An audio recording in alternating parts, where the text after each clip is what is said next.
Hey everyone, welcome back. Today's video is going to be on the zone of proximal development. So that's a mouthful, but I'm going to break it down for you. We're going to do examples. We're going to talk about how this applies to your own life, to anyone's life, because really we've all been teaching something to someone else, and we've also been in the role of being the student. So it could have been whether you taught someone how to cook, how to drive, how to change a tire, how to read, how to do algebra, whatever it is, we've all taught somebody something, and we've also been on the receiving end.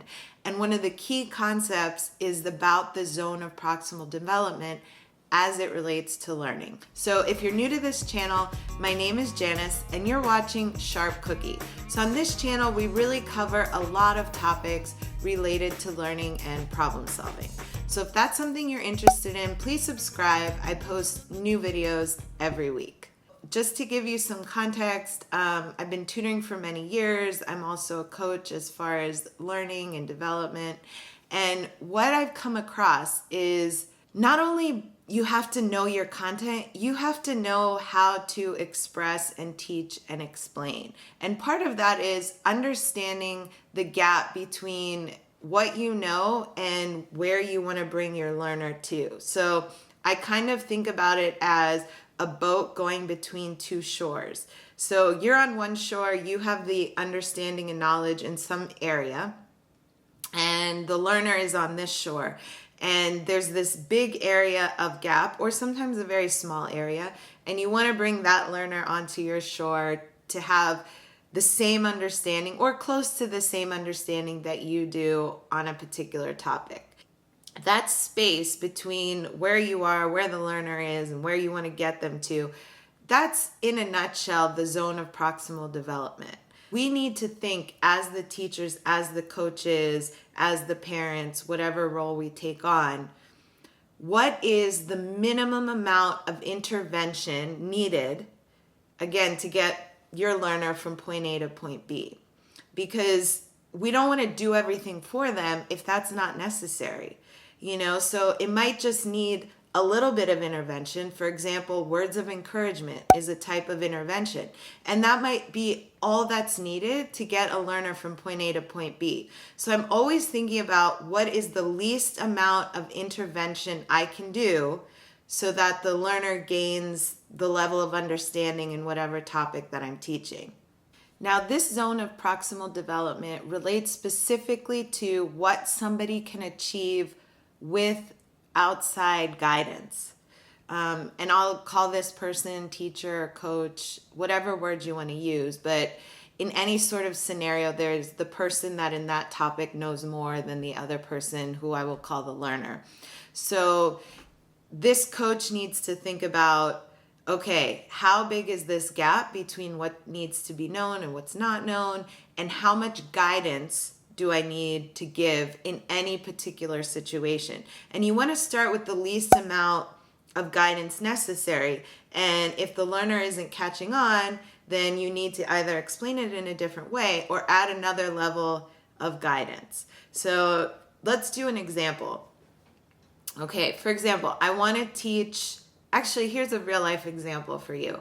I had a very good friend in college, and she grew up in Jamaica. And in Jamaica, they didn't have these like huge highways the way they do in the US.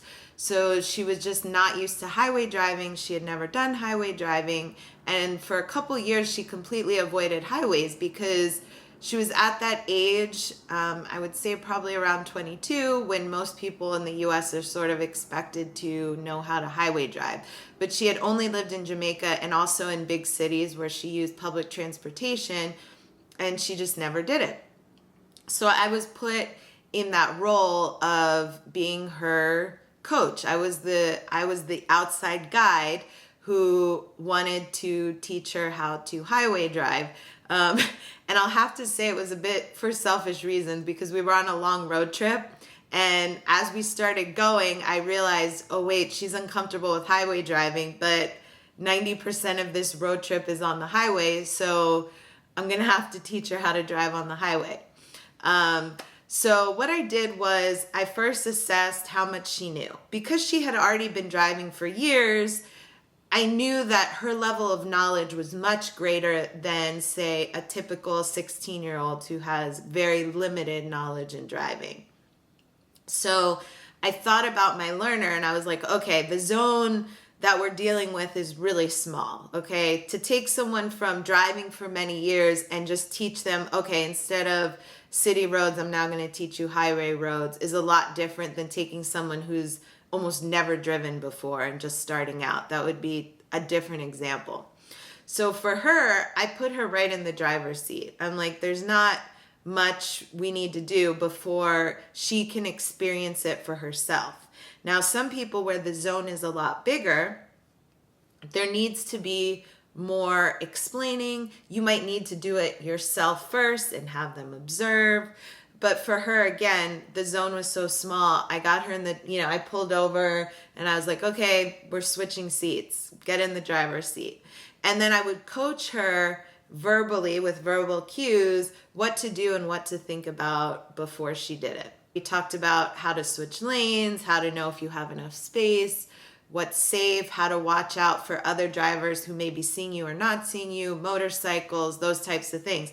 And in about 20 minutes, she learned it and she was great. And she was so thankful at the end because this was, in her mind, a really big hurdle. But that's the beauty of it. You as the guide, you the one with the information in that topic, you have a more accurate assessment of what the learner actually knows and doesn't know. So in her mind, there was this huge gap, right? In her mind, she thought it was like going to take forever for her to learn how to highway drive, and she had been putting it off for years.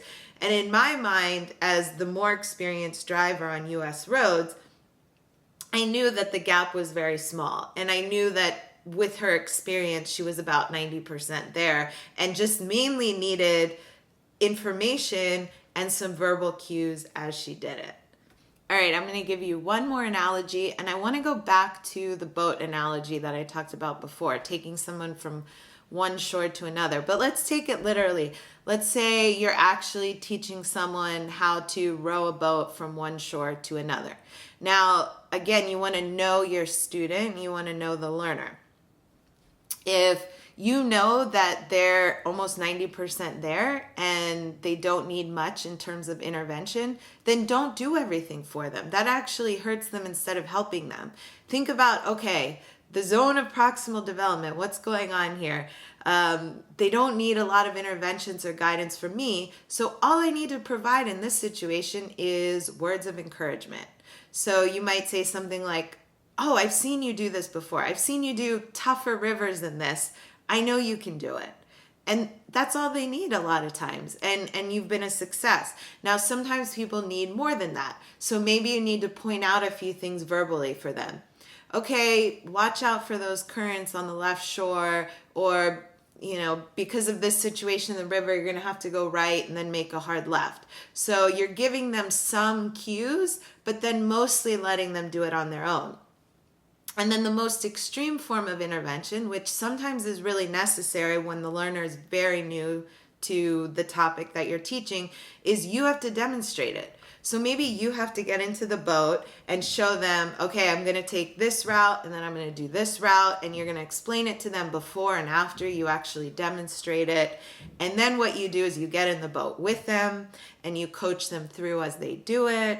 And then you do it again another day, and then you get less and less intervention every time, where maybe you don't even need to be in the boat anymore. You can just give them verbal cues on the phone or from shore. But that would be my example of thinking about what is the least amount of intervention to help the learner, because that's the goal. The goal is to make yourself irrelevant.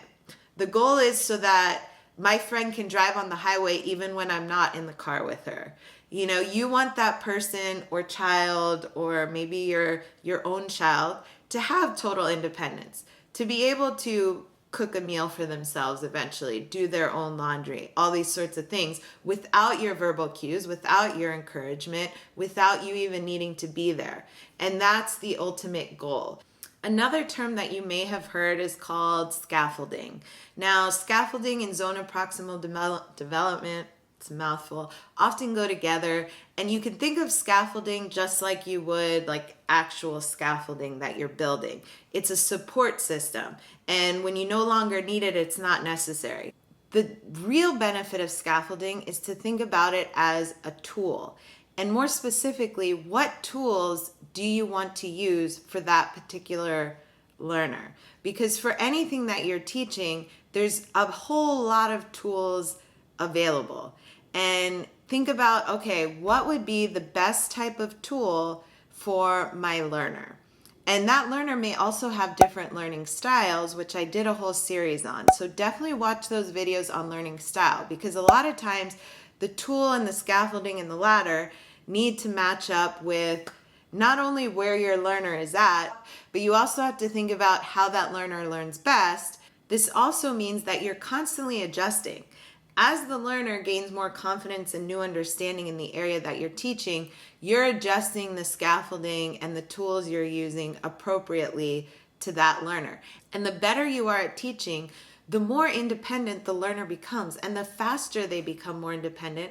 And also you're empowering this person to take on new skills in their life and be confident that they can learn those new skills. So the last thing I want to leave you with is always match the scaffolding with the student. Okay, that's all I have for today on the Zone of Proximal Development. I'm Janice. Again, you're watching Sharp Cookie. I also have a Facebook group I'd love for you guys to join. It's called Sharp Cookie Community, and we talk about different problem-solving techniques and different nerdy things related to learning. So if you're on Facebook, find me on there and join us. I also offer one-on-one tutoring and coaching, so please email me at hellosharpcookie@gmail.com. Again, I'm Janice, you're watching Sharp Cookie. Please subscribe, and I'll see you later. Thanks.